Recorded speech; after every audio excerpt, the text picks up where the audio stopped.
Ladies and gentlemen, it's really a pleasure to be here.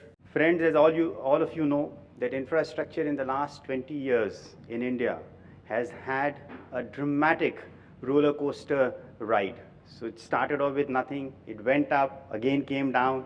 Now everyone is quite despondent about that, whether they did the right thing of getting into infrastructure. The government is asking the question, the bankers are asking the question, and also the concessionaires, the construction company, everyone seems to be in a very despondent mood. Today we see that one of the areas which has done extremely well, but people say that no, it is not doing well, is the road sector. And so many construction companies, contractors, the capacity building which has taken place in our country in roads is just humongous. But at the same time, if we see and reflect back, that what has gone wrong is that our country needs more of projects which could be smaller and medium size. Because when you have very large projects, it brings in a lot of problems also. And we are not ready to handle these large problems. There are land issues, environment issues, financial closure issues, and if anything goes wrong and you have a 4,000 megawatt power plant or a project which is 5,000, 10,000 crore in roads, it creates real panic because the bankers are not ready to handle these kind of projects. So according to me, I feel that moving forward, we should tweak around and see that where all in each of these sectors we have gone wrong. There is not dramatic changes which has to be brought about. There are not very many policy changes which is needed. It is just a small tweaking around from the learnings that we have had, and those mistakes needs to be just put into place. What we also need is for the government to create an enabling environment. Unfortunately today, the clearances for everything takes so much of time. With a new land act, I don't know what is going to happen because you won't even be able to get land to put up a manufacturing plant. So what needs to be immediately done? In roads, I think that the government has been thinking about an exit policy, that the concessionaires who are not being able to complete the projects, there could be new investors who can come in, step into the shoes, take those projects forward. I think that there is a speedy action which is required, and systems and processes should be set up so that people can do that very quickly, because some people who have not been able to implement the projects, it is good that they can exit and new guys can come in and take up those projects. So at least the country sees those projects coming up. In the power, again, there are two areas where there is a huge problem. One is on the fuel, another one is on the distribution side. Again, fuel is something which is not rocket science. We have 200 billion tons of coal in the country, and I just don't know how. Having 200 billion tons of coal, still there are power plants who have no coal available, and that is why they are shut down, or new power plants cannot come. So therefore, there is something which needs to be sorted out there. And I think that these two areas, if we address immediately, there's a lot of investment which is locked up of the bankers and investors, so that will get released, there will be more funds available, and these projects are good for the country. Thank you very much. I'm delighted to be at the Economic Times Infra Focus Summit. In India, there has been, after the great boom we had, that whatever is not boom is gloom.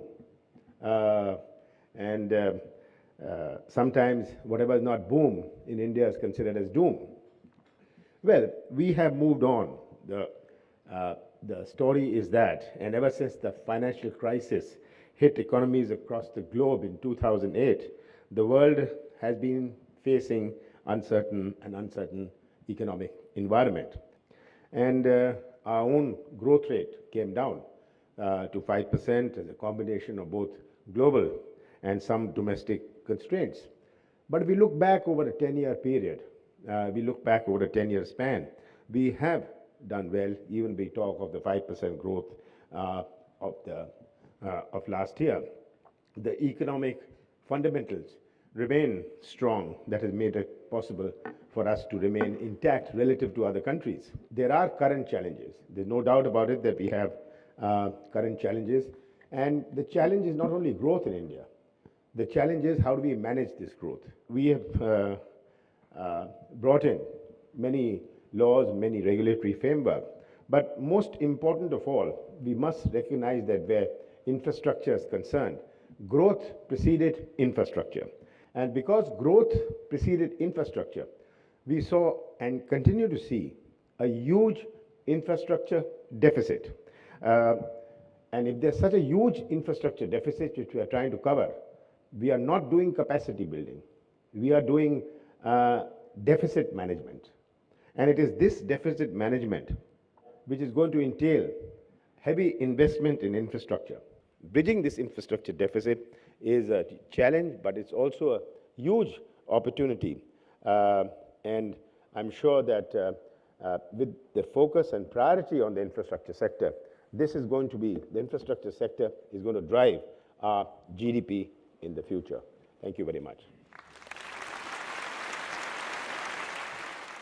Thank you very much.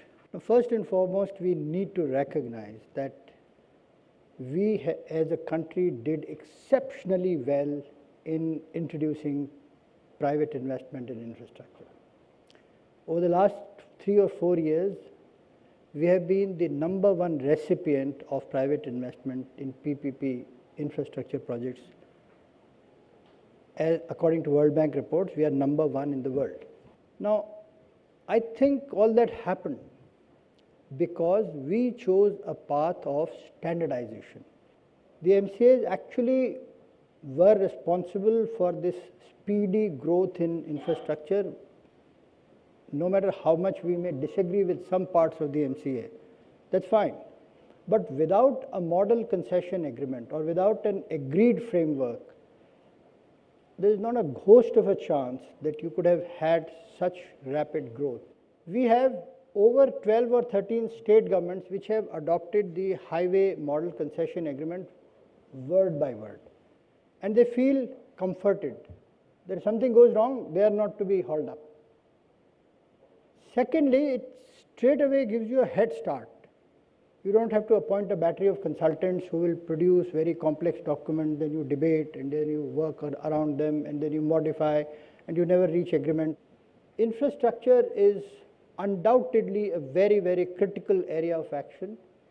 I read somewhere a McKinsey report which says that 1% increase in GDP, 1% investment increase in infrastructure as proportion of GDP creates 3.5 million jobs. That's one part. Then it reduces the cost of production. It makes our economy more competitive. It improves our quality of life. So, be it central government or be it state governments, all of them are beginning or have been recognizing the great importance of building infrastructure. So, we need to rededicate ourselves to this exercise and overcome the difficulties that we may have faced in the last year or two. Part of them were because of faulty policy, part of them were also because of private sector mistakes, but we need to learn from them and we need to move ahead. I'm sure in the next year or two, we will be back on rail and infrastructure will progress as much as it was doing in the last 2 or 3 years. Thank you very much.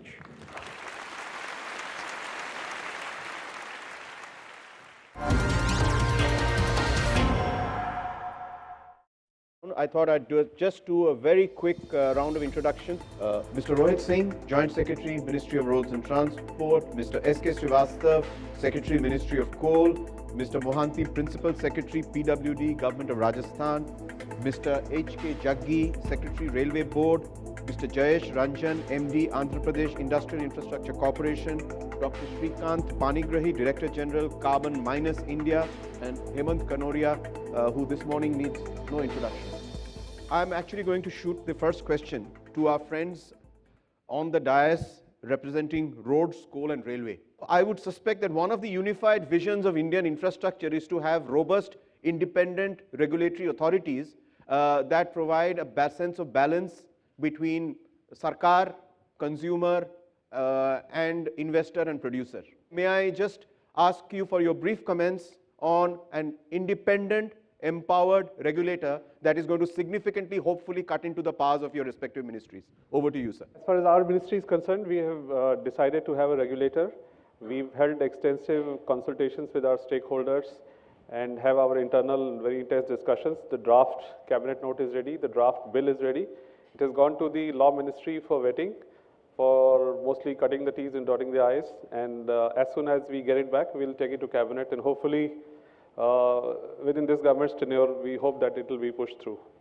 First of all, we do have a regulator. I am saying this because to clarify the position, we have a regulator because we have what is known as the coal controller, who has certain statutory powers. Now, if the statutory powers of this coal controller has to be in some way or the other transferred to an independent, empowered regulator as you have defined it, then there has to be an act. We cannot do it by an executive order. The cabinet has taken a decision that we have to, in order to speed up things, you set up a regulator through an executive order. This is the issue which we are trying to resolve.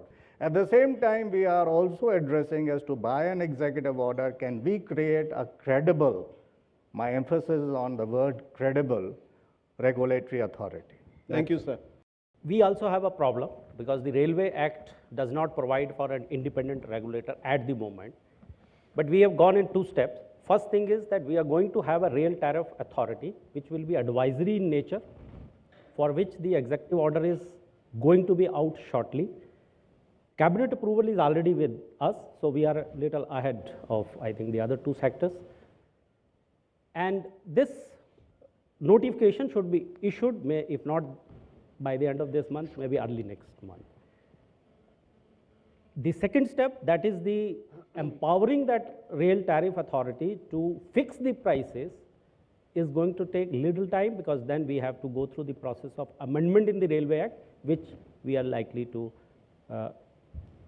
take on maybe after a couple of months. I am now going to jump to another unified vision for finance. If you were sitting in front of the RBI governor, let's assume he's sitting in front of you, and what would your advice to him be?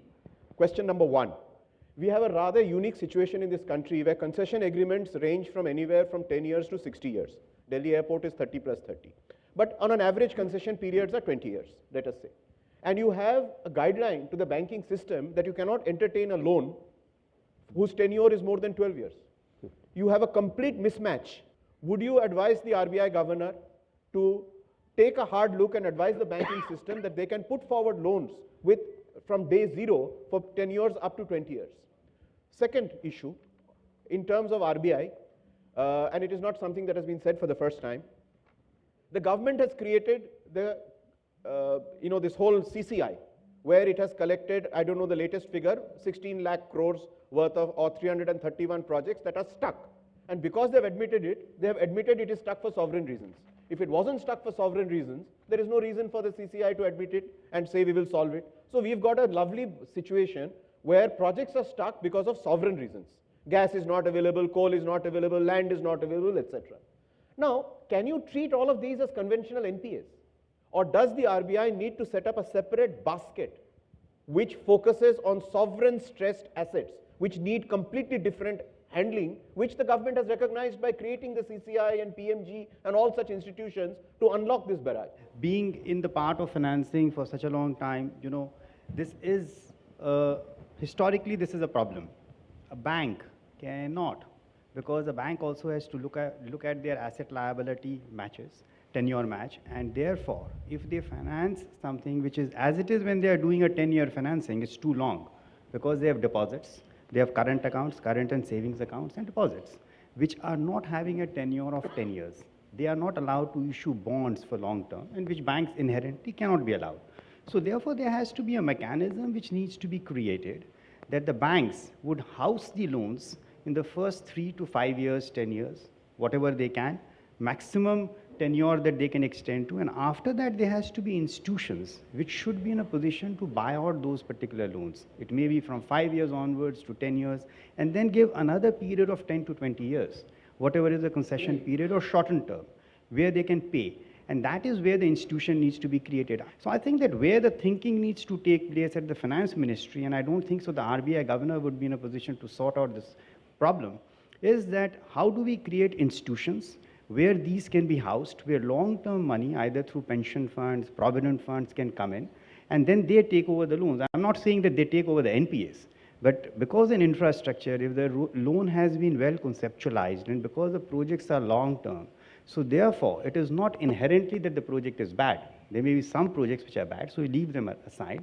But these institutions can take up those particular projects. Now, IFCL, an institution which has been created, they said that we can only finance up to 30%. We can't do anything above that because they have their own risk matrix where their boards will say that, you can't finance fully 100%. So then you have to have 3-4 more institutions who can collectively take up that entire 100%. The second point which you raised was about the CCI. I think the problem is not that the issues should go to the CCI and CCI will be able to sort it out. I think where the problem is, it requires tweaking around. There are policies, we have too many policies, too many acts, too many laws, and it confuses everyone. So if anyone wants to set up any project, or even if anyone wants to set up a simple power plant, or they want to just set up a manufacturing unit, they have to take hundreds of clearances because there are 2,000 acts. So therefore, where are we going? Are we making the country a country where an enabling environment is created? Or are we making it so complicated with so many laws and so many regulators and so many policies that people just can't function? So the CCI has not been able to sort out the problem because the problem is so minute and so simple. It need not be escalated at that particular level where the whole cabinet is discussing about issues which are so simple to be sorted out. That is what I feel. I'm going to now shift gears to states. The 11th plan results show that between private sector, central government and states, the share of states in financing infrastructure has fallen. Over and above that, the action by states to initiate PPPs has also gone down. So we are staring at a very simple situation where at one level states are asking for greater federalism, asking for greater powers, asking for greater fiscal devolution. At the same time, they do not seem to have the creative energy to really at the state level create frameworks that bolster infrastructure development of the state, and have certainly not picked up the PPP momentum at the state level. Shall we start with you, sir? Andhra Pradesh is definitely in a different trajectory altogether. In fact, we have the largest basket of completed PPP projects, the range of projects which range from airports to ports to major roads and other kinds of urban infrastructure. It is very diverse. We have more than 10,000 crores of completed and successfully delivered PPP projects. There are two difficulties we face. One is that the capacity, the institutional capacity to design a project and see it through till the delivery stage is very, very limited. And there are other constraints also. In Andhra Pradesh particularly, we have unfortunately fallen into a scenario where these kind of PPP projects have led to opportunities for rentiering and other kind of malpractices. Lots of PPP projects have been questioned. We also feel that more than a regulator, we also require an arbitrator very badly. Over to you, sir. States don't have big players. Luckily, my friend has got GMR and GBK, Now, if you don't have big players and you have an institution, you take time, okay? But however, the small contractors who are doing a project of 500 crores, 300 crores, it is very difficult for them to study that MCA, He is a man who is a technical expert, he knows how to make roads and make, kind of thing. So that is missing in the state. That has to be created now. How it is created? I think it will be a central initiative, or states will do their own. All of you know that 90% states today don't have mechanism like this. Let's accept the fact. Now trust. A poor man has come, they signs the project, hoping that chief engineer is right or secretary is right, some kind of trust he has. Suddenly the figures go haywire, The traffic is not happening, environment fellows have created a problem for him, and something else has happened, some political parties have changed, new CM has come, new secretary has changed. He completely gets confused, and sometimes not because of his own fault, he is to suffer a huge thing. So as the contractors, what is the problem? Ki sir, saab sidi hota hai na, it's a snake and ladder game to come to you and enter into a PPP. So many snakes can eat up and bring it to the bottom. So इतने सांप सीढ़ी को चढ़ते चढ़ते वहाँ पहुँचना बहुत मुश्किल काम है. So if you force us, we are coming. In fact, we have to sir, what you have to do PPP. Andhra is doing, why not Rajasthan type, So they are coming. So that kind of a teamwork has to happen. China has a set target to go to 78,000 kilometers of national highway, to go to 200,000 kilometers of village roads. Can we do it? It has to be a team between you and us and all kinds of people, environment fellows, and So that teamwork is emerging. But anyway, I'm not saying I'm pessimistic. Even USA did 37 years to make their first roads end, and even China's first PPP crashed, Brazil crashed. We will now kind of do it better, and states are doing their best to catch up. Thank you. So I wish Mr. Haldia was here so that you could directly tell him that this PPP business is a snakes and ladders game. But we will convey that message, which is partly correct. I agree with you. I'm going to actually shoot the next question to Mr. Srivastava as the coal secretary and then pass it on to Dr. Panigrahi. Why are we so jealously guarding on to the monopoly of Coal India? I mean, isn't it good, since this topic says unified vision of Indian infrastructure, I thought it is a decent enough question to pose to you to say, why do we as policymakers, bureaucrats, politicians, press, why do we clutch on to allowing Coal India to remain a monopoly when we have such serious problems of coal? Well, I don't need to elaborate the point further, so I'm going to ask you this question. What is the view of the ministry? The basic objective of the ministry and the government, and we are trying to evolve policies, is to ensure greater availability of coal. So we are bringing in the private sector. We have made attempts in the past, and we continue to do so in the coal sector. Now what we have done is that we have given 14 coal blocks to state utilities and central utilities.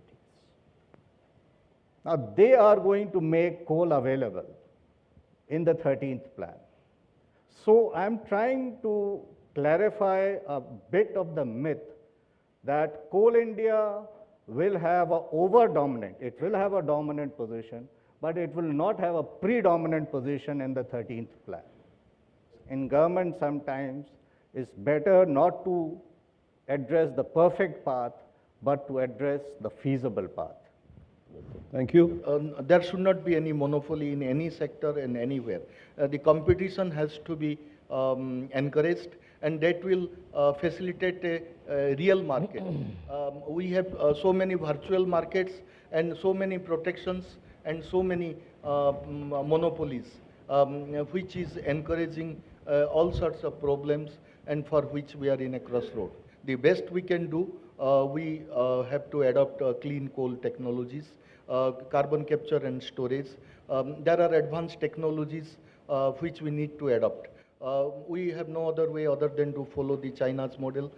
China, Brazil, Russia, all the BRIC and basic economies are capitalizing on fossil fuel for the time being, although climate change is an urgent requirement. Thank you very much. On behalf of the organizers, let me thank the panelists.